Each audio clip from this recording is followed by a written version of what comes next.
And welcome to the third meeting of the Senate Standing Committee on Economic Development, Tourism, and Labor. I want to apologize. The Education Committee meets right before us at 11 o'clock, and it's always a struggle to get out of that meeting when they have 4 bills into this meeting on time, when you see the chairmans on that committee as well as some others. So I do apologize for the tardiness in getting this meeting started. As anybody knows, I'm a stickler for starting on time. If you are in the audience, you have a cell phone, if you would please put that on silence or vibrate, we would appreciate it as we conduct our business today. And Sasha, I will go ahead and let you call the roll, please. Senator Boswell. Senator Funky Fromeyer. Senator Gardler. Senator Harper Angel. Senator Howell. Senator Mills. Here. Senator Storm. Senator Thomas. Senator Wilson. Here. Senator Wheeler. Here. Chairman Wise. Present. We do have a quorum and duly constituted to do business today. I'm going to go in some different orders here by seeing some people are present. Some people may not be here yet for their testimony. House Bill 15. I see my friend and my colleague from the House, who's the co-chair of the Economic Development Committee, Josh Branscombe. Representative Branscombe, you have today before us House Bill 15, an act related to consumer data privacy. If you would, please state your name for the record. I'll let you proceed, please. Thank you, Chairman, and I know you're tight on time, so I will try to keep this as brief as possible, but thorough. Josh Branscombe, House of Representatives, 83rd District. I also have with me on Zoom Wes Martin as well. Perfect. You may proceed. All right. Thank you, Mr. Chairman, Vice Chair Wheeler, members of the committee. I'm honored to be before you today to present House Bill 15, which passed the House 92-0. This creates a set of data privacy protections for the citizens of this Commonwealth. All of us know that we live in a digital age, and whether you're buying things from an online retailer or connecting with friends and family on your favorite social media platform, or even checking your phone to catch up on the daily news or sports, the internet's heavily ingrained in our lives. But as we're doing this, we're leaving behind our own digital footprint, and most companies that we interact with on our phones or laptops keep a record of our data, and many sell it to other companies who use it to create advertisements for things that they want to sell us. And Mr. Chairman, members, it is past time that the Kentucky legislature establishes a statutory framework that provides basic data privacy and security protections for the citizens of Kentucky. I'm proud to bring that to you today in House Bill 15. When starting this process, I looked at what other states have done and their best practices and sought input from experts in this field and other stakeholders. After these discussions, I ultimately decided to use Virginia's data privacy bill as the baseline model and then build upon that. And this puts us in line with neighboring states such as Virginia, obviously Tennessee, and Indiana in terms of language usage. After spending months researching consumer data privacy, I can tell you that in some ways it's a complicated topic. But in other ways, what this bill does, it's simple. In its purest form, it allows Kentuckians who are accessing the internet or using social media platforms to exercise the following rights. The right to access the data that a company has on them. The right to correct any errors in that data. The right to get a copy of the data that a company has on them. The right to demand that the company delete their data. And most importantly, the right to tell a company, website, or social media platform that they don't want them to process and sell their individual data for targeted advertising. It also requires a company, website, or social media platform to respond to that customer's request within 45 days.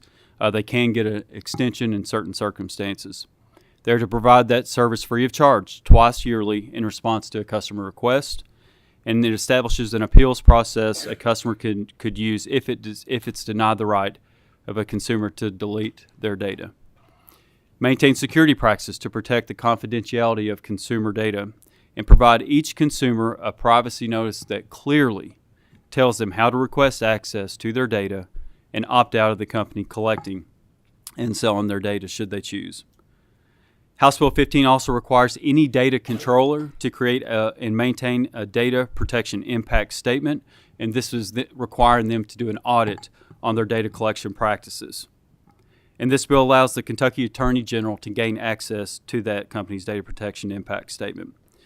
Additionally, it gives the Attorney General the authority to enforce this law if the AG finds that there has been a violation.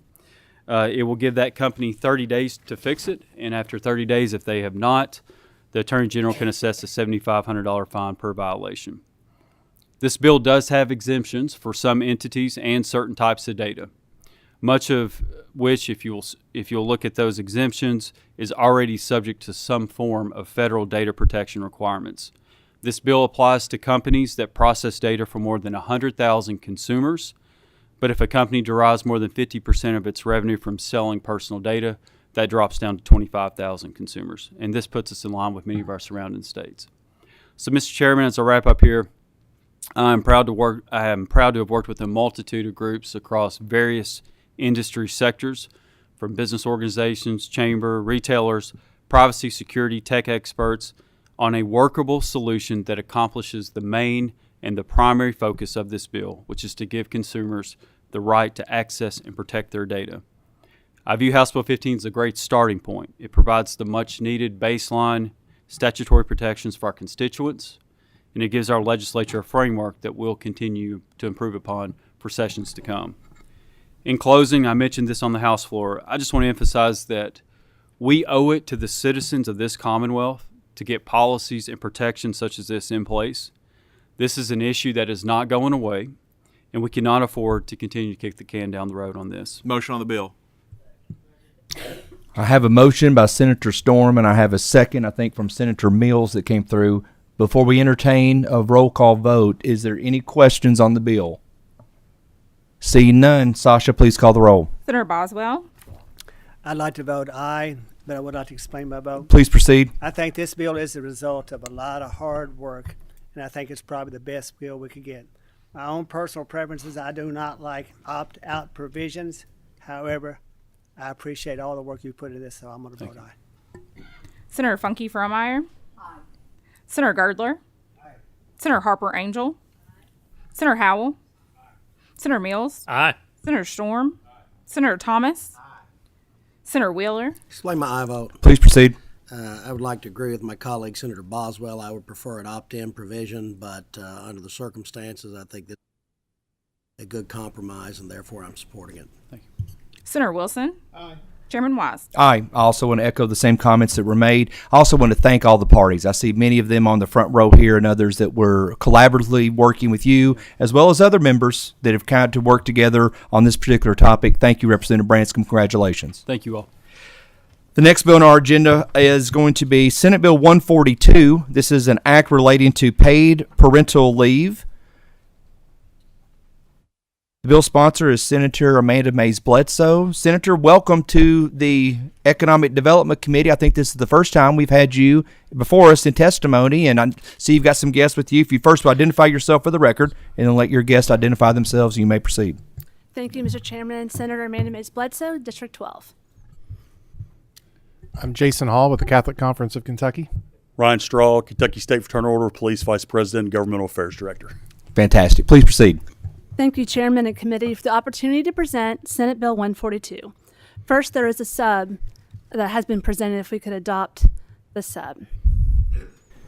We need a motion for consideration of the sub as it's presented. We have a motion by Senator Funky Fromeyer, a second from Senator Storm. All those in favor of adopting the sub, please do so by saying aye. All those opposed, motion carries. Please proceed. Thank you. The sub represents some language changes to better conform to current Kentucky state personnel policy regarding FMLA. It does not have any substantive changes in the bill. Second, to reiterate, this is only for state employees and as such does not include teachers. This bill, however, is pro-family, pro-employee, and pro-taxpayer, and I'll explain why. I made a choice to leave the workforce to stay at home with my 2 kids until my daughter was a little over 2 when I ran for a part-time job as a city council member in Lexington. I was and am grateful for the experience I had, but it doesn't represent the experience of many others. During my 8 years on the council, I worked with incredible young professionals. I watched them get married and begin their families. I saw firsthand how they saved sick time over years, forgoing time off, vacation, or working while they were sick, in order to plan a way to pay for their first weeks home with the new baby. This wasn't ideal for anyone, the employee, their family, or the city. And I made a commitment to do better, and before I left the city, we indeed passed a paid parental leave plan. The plan before you today is the same. It provides 4 consecutive weeks of paid parental leave to full-time, classified employees with at least 1 year of completed employment. Additionally, the policy provides adoptive and foster parents 2 weeks of paid parental leave to enable stronger bonding with the new child while reducing the financial burden that comes with adoption or fostering. I don't have to tell you how pro-family SB 142 is. You know it, and others here can testify to it. The policy shows that we as a Commonwealth affirm our commitment to families and to support them in those early months. The policy is actually pro-employee. The state's an employer, and we have an opportunity to lead by example. By providing 4 weeks of pay, we ensure that employees can reserve their sick time for when they're actually sick, therefore reducing the spread of illness in the workplace. And studies show that parents who take parental leave have fewer postpartum health complications and improved mental health, enabling a stronger employee when they return. Currently, the state's experiencing a competitive job market. Many employees in the private sector are already offered this benefit, and if the General Assembly passes HB 179, allowing the private sector to provide paid family leave, more will do so. We'll be at a competitive disadvantage. Additionally, we're competing with surrounding states. With the exception of West Virginia, every surrounding state of Kentucky already provides 6 weeks of paid parental leave for state employees. Shout out to Arkansas Governor Sarah Huckabee, who signed into law a 12-week policy. Georgia passed a 3-week one just a few years ago, but even now has a bill working through session to double it. Florida offers 7, North Carolina 8, South Carolina, Oklahoma, and Tennessee offer 6, just to name a few. And it was actually former President Trump who signed the Federal Employee Paid Leave Act, providing 12 weeks of paid parental leave for federal employees in 2019. As you can see, 4 weeks is a very modest approach to this policy. Lastly, the bill is pro-taxpayer. Paid parental leave has been shown to increase employee retention and decrease turnover, saving money on rehiring and training costs. Studies show it can cost 21% of the employee's salary to replace them, plus the loss of expertise. In particular, women who take paid family leave are more likely to return to work 9 to 12 months after birth than those who do not. It actually saves taxpayer dollars because most of the time they decrease reliance on public assistance if they return. I truly believe this is a step in the right direction by creating a pro-family culture for our state employees while remaining steadfast in our commitment to be wise stewards of tax dollars and ensuring the long-term health of our state employees. And I'll turn it over to Jason Hall and Ryan Straw for more testimony. Thank you, Mr. Chairman, members of the committee. My name is Jason Hall with the Catholic Conference of Kentucky. Providing support to Kentucky's vulnerable working families is a priority of the Catholic Church. Other members of the Kentucky Council of Churches and also many of our evangelical brothers and sisters, as well as evidenced by the support of the Family Foundation and the Commonwealth Policy Center. Working Kentuckians who are starting a family or stepping up to provide care for children in our foster care system should have whatever supports we can provide. Working parents should never have to choose between financial security or caring for their families. Currently, a new parent working for the state has to use up sick and vacation time when a child is born or an adoption is finalized. This does not allow any leave for when they or their children are sick or they have other family needs. Our surrounding states do much better, as Senator Mays-Bledsoe said, and that the federal government does offer 12 weeks. Providing paid parental leave keeps people working, reduces the cost and inefficiencies of replacing employees, as the Senator also said. And then finally, speaking just for the Catholic Conference on this point, but I do want to make it, Kentucky has done a great job protecting unborn life, and we support and applaud those efforts. The other side of the coin, when it comes to truly building a culture of life, requires us to support families in vulnerable circumstances and stand with them through whatever challenges they face. The absolute least we can do is provide this kind of support to those who work directly for the Commonwealth. Thank you. Again, my name is Ryan Straw, Vice President, Fraternal Order of Police and Governmental Affairs Director. You know, law enforcement is at a crucial point, Mr. Chairman and committee. I think a lot of time when I end up at a table like this, we're talking about criminal penalties or other things like that. This is an opportunity, though, to talk about something that is going to make us not just competitive, but it's going to make it just a world-class place to come and be a police officer. When I travel the country with other FOP professionals or even across our Commonwealth and talk with folks, this is a benefit that we hear over and over and over again that's needed. Our collective bargaining lodges, obviously, in Louisville and Lexington have worked together with their cities to get this put in, not even as a collective bargaining tool, just together. just as a city for all city employees. And law enforcement right now is in an odd place when it comes to people that want to enter the career and then stay in the career. Typically, our stats show that people make the decision to stay the police or not about 5 years into it. And normally, if we're wanting to recruit the best and brightest out of college, or ones that are even coming out of high school preparing to get to the age to be a police officer or a corrections officer or even a dispatcher for that matter, we look at what kind of opportunities or what kind of benefits set us apart when it comes to the private sector. How can we keep them in? And this is something that's going to be very beneficial. I know that I had my now 7-year-old later in my career, part of it because I traveled a lot. But if I would have had that, maybe we would have started our family even earlier too. But I think there's probably a lot of people in the same position I am. But I can tell you that when Senator Bledsoe came to us with this bill and mentioned that it was going to be something she wanted us to talk on, the FOP embraced it big time. And I just really encourage you to consider this as an opportunity for us to continue to sell Kentucky as the place to come and be a police officer. Thank you. We do have one member who's got a question. Senator Funky Fromeyer, if you'll proceed. Well, I just wanted to acknowledge my appreciation for this. I've been a leader in business and community for my entire career, and what I see, and I think I'm reading this correctly, this supports mom and dad. And I'm constantly looking at all of our legislation through the lens of wellness and family. So I see birth, adoption, placement of a child, but this is for mom and or dad. Good. Just want to make sure I had that correct. This is excellent. Thank you. Thank you. Seeing no further questions, we have a motion from Senator Wheeler. Do I have a second on the bill? Senator Girdler made the second. Perfect. Sasha, if you would, please call the roll. Senator Boswell. I'm going to vote aye. I'd like to explain my vote. Please proceed. Throughout this process, especially even before this bill was introduced, I've had literally hundreds of calls from state employees, emails, mostly emails. But unfortunately, not one of them mentioned this particular problem. Most of them are concerned about the levels of their pay. So as we go through this process, we have multiple areas that we need to be concerned about. And for me, this has not been one of those issues that's been on the top of the emails that I've gotten. Now, I must say that I know that government must remain competitive. So that's clearly a thing. But one other thing that was mentioned throughout this process that I did not necessarily agree with, what it said, something to the effect that the government must lead the way on this issue.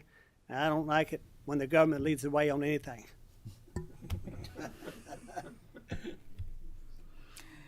Senator Funky Fromeyer. Yes. Senator Gardler. Aye. Senator Harper Angel. Senator Howell. Senator Mills. Aye. Senator Storm. Aye. Senator Thomas. Mr. Chair, I'd like to explain my aye vote. Please proceed, Senator. Senator Mace Bledsoe, I'm glad you brought this bill. This is a good step forward. And without trying to create confusion among people, I see myself as very much pro-child and very much pro-family. And this is indeed for parents and for fathers. And fathers do have a role and must have a role in the raising of their children. I'm going to emphasize that. So I'm proud to support your bill and vote aye. Senator Wheeler. Aye. Senator Wilson. Aye. Chairman Wise. Aye. Unanimous vote. Senator Bledsoe, congratulations. Thank you all for your testimony. Thank you very much. Absolutely. Next bill on our agenda is House Bill 367, an act relating to public benefits. The bill sponsor is Representative Wade Williams. I'm going to call an audible. Representative Williams, we're going to have this today for discussion only. But I'm going to give you the opportunity to present your piece of legislation. And also, if you're a guest, if you both would identify yourself for the record, I will allow one person to speak in opposition. And I see out in the crowd, I have Secretary Friedlander. I will allow one voice to be opposition. Mr. Secretary, I will allow you to speak. I know we have others that were signed up to speak. It's no disrespect to anyone else who signed up to speak in opposition, but with our time constraint, We will have one person speak after Representative Williams speaks. Once again, this is discussion only. We will not be taking a vote today. Thank you. Thank you, Chairman, members of the committee. My name is Wade Williams. I'm a state representative for Kentucky House District 4, and I'll let my guest introduce himself. I'm Floyd Buford. I'm a senior fellow at the Foundation for Government Accountability, and I'm here today as a visiting fellow at the Opportunity Solutions Project. Perfect. Please proceed. Thank you, Mr. Chairman. There are estimated 130,000 open jobs in the state of Kentucky, and for every 100 jobs that are open, 74 people are looking for work. The U.S. Chamber of Commerce has ranked Kentucky worker shortage as severe. Kentucky's workforce participation is at the bottom tier of our nation at 57.4%, much lower than our neighboring states of Virginia, Ohio, Missouri, Illinois, Indiana, and Tennessee. Every time when I go home and speak to my business community, they tell me they can't find workers who want to work. So House Bill 367's intended goal is to ensure that we have food resources for the truly needy people and to get people back into the workforce. There are a couple of particular loopholes that are abused in current state practice in determining eligibility for SNAP. One of these loopholes is the broad-based categorical eligibility.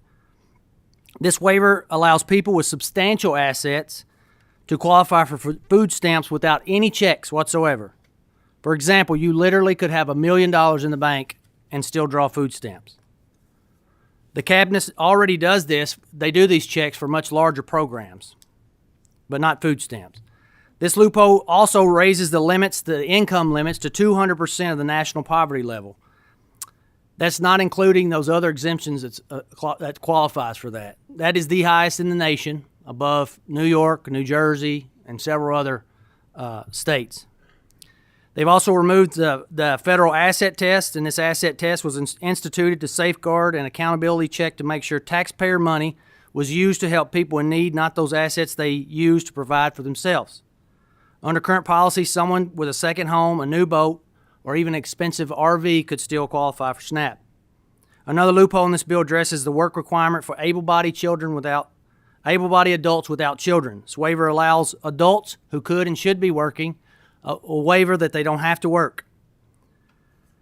This bill does not jeopardize the almost 600,000 SNAP participants' benefits.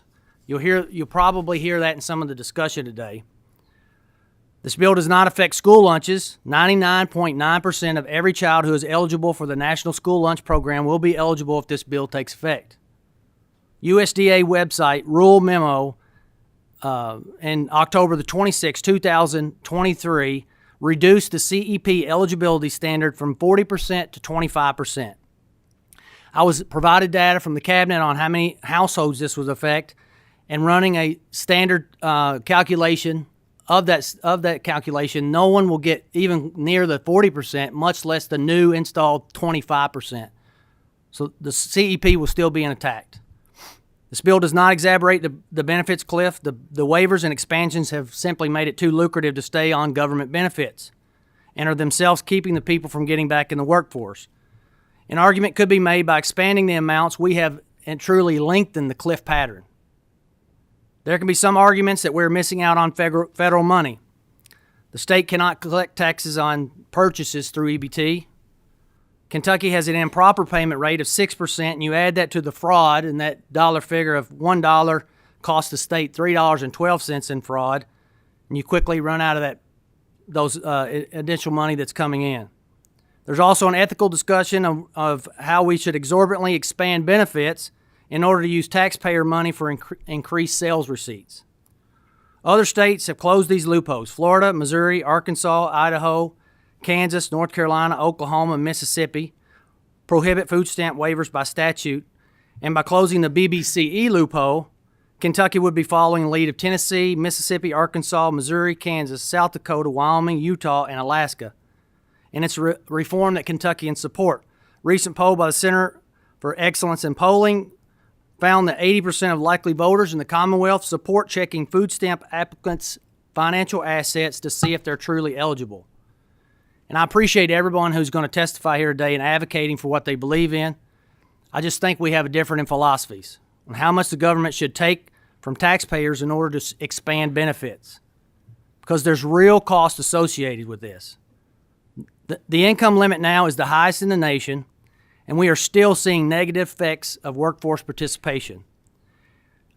I guess my question would be, where do we go from here? 300%? Do we go to 500%? Do we go to universal income? I think that House Bill 367 makes a reasonable checks as to federal law to make sure that we have enough resources available for the truly needy. And with that, I'd like to introduce my guest for his comments. Thank you, Mr. Chairman, and thank you, members of this committee, for allowing me to speak on this bill. As I said, my name is Floyd. I'm an attorney who works on welfare. I come from a state, Georgia, and an area where I have seen a lot of people become trapped on dependency. I have seen the effects on my community when less people are working and more people are on welfare and on food stamps. And I've seen the power in other states that working regularly and encouraging people to reenter the workforce can have. This bill would do basically two things. It would restore the federal asset and income test, and it would strengthen the work requirement in Kentucky. And it brings Kentucky in line with federal law. These are already provisions that exist in the federal code that Congress put in, but which Kentucky is currently waiving or using loopholes to get around. The first, as Representative Williams mentioned, is the broad-based categorical eligibility loophole. This was a regulation from the Clinton administration that lay dormant over the years and then was brought back to life by the Obama administration. And essentially what happens is that the cabinet will send a food stamp applicant a brochure about the TANF program. So they'll literally send them like a resource guide. And when the applicant receives that resource guide, the cabinet then determines that they are a recipient of a TANF benefit, a KTAP benefit. All they've gotten is that resource guide, but now they are deemed to be a recipient of a TANF benefit. And based on that alone, they are now eligible for food stamps and do not have to meet the federal asset or income limit. And so in Kentucky right now, there is no asset limit in food stamps. And there's, in federal law, the asset limit is already thousands of dollars. It's $2,750 for a household without someone with a disability or without an elderly person. For someone with a disability or an elderly person, it's even higher. But this takes that asset limit and says that no matter what your asset level is, we're not even going to check your assets. You can still receive food stamps. And the second part of this is that it raises, as Representative Williams says, it raises the income limit up to twice the federal poverty level, which does put it at the highest level in the country. And you may be asking yourself, like, why does that matter? Why is this important? It's because there are a lot of truly needy Kentuckians who don't have any income, they don't have any assets, and they really rely on this program. And it is vital that we are preserving resources for the truly needy Kentuckians who can't provide them for themselves and who need them.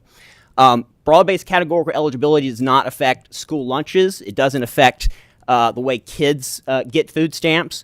It would the community eligibility provision, which you may have heard about. That's the way that schools are reimbursed for providing lunches, but kids are still eligible under the National Free School Lunch Program.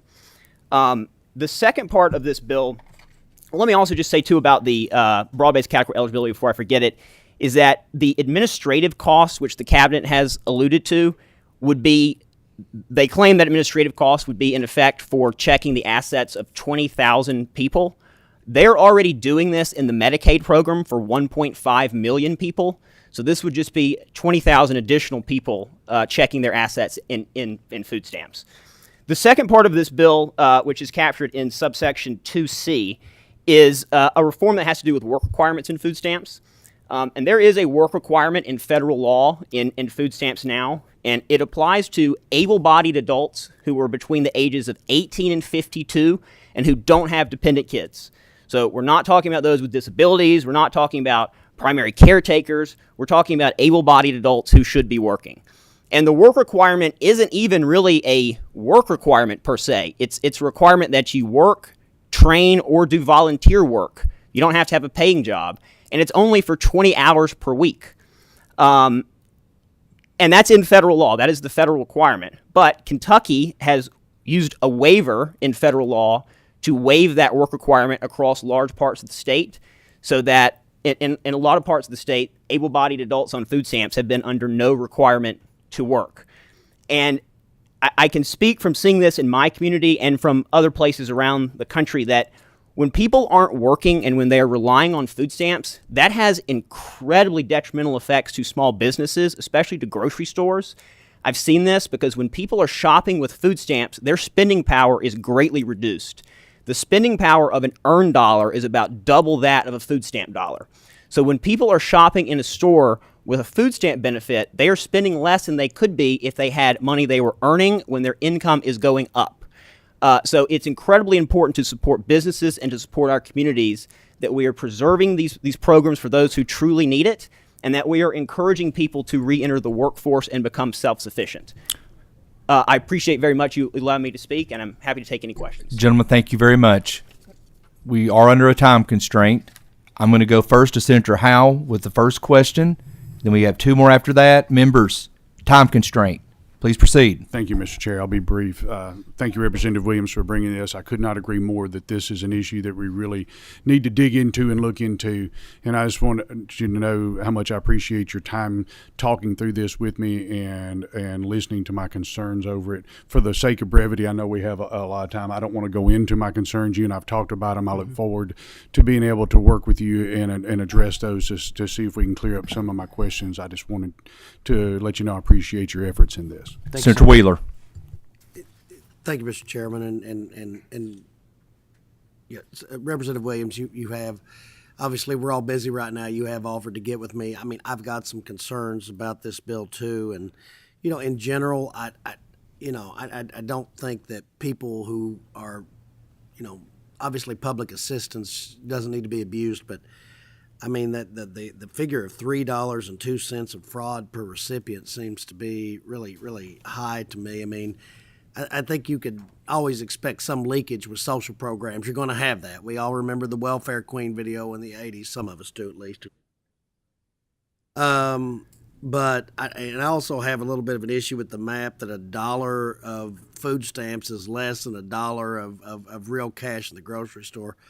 I don't get how that's hurting businesses. Most of the businesses in my area, when they talk about cutting SNAP, the grocery stores, I get calls on that. Could you please explain why you feel that's hurting small business? Because that's not been my experience. Well, I think that when you're talking about hurting small businesses, I don't think that there's actually case studies, particularly the latest one in Florida, that they saw a large number at one time when a bill such like this went in effect, and the actual retailers, the grocery retailers, the income actually went up. And what we saw is actually that the wage earners that were on those food stamps program doubled, sometimes tripled in some states, doubled the amount of income that they were stuck under that ceiling by the food stamp requirement, how much they're getting from food stamps. In the fraud, I mean, do you have anything? If we got time, I can tell you. We can get offline together. I was going to say, if we can do that, that'd be great. Real quick about that fraud, I may have misspoke. What I was trying to say is for every $1 in fraud, it cost us $3.12. Thank you. Senator Wilson. Thank you, Mr. Chairman. And Representative Williams, thank you for bringing the bill. I do agree with you in the premise of the bill, but what I don't see in there is for all the people this would affect that are currently on there, a transition period for them to a point. I know the bill wouldn't go into effect until July 1st, but it's a little bit of a concern for me. Okay. Having experienced this many, many years ago in the past for my own family. So it took us a while to get to a place where we didn't need that. And so that would be a concern that I would have too as well. But thank you. Thank you. Last question, then I'll bring up the Secretary, Senator Thomas. Representative Williams, why would I want to vote for a bill that on the day after it's implemented would take food away from 70,000 children? I don't think that number's, I would disagree with that number, Senator. Okay. At this time, I'm going to allow Secretary Friedlander of the Cabinet and Health and Family Services to make his way to the table. Representative Williams, if you'll just take a seat back there with your guest on that first row, and then we'll bring the Secretary up here and we'll proceed. Mr. Secretary.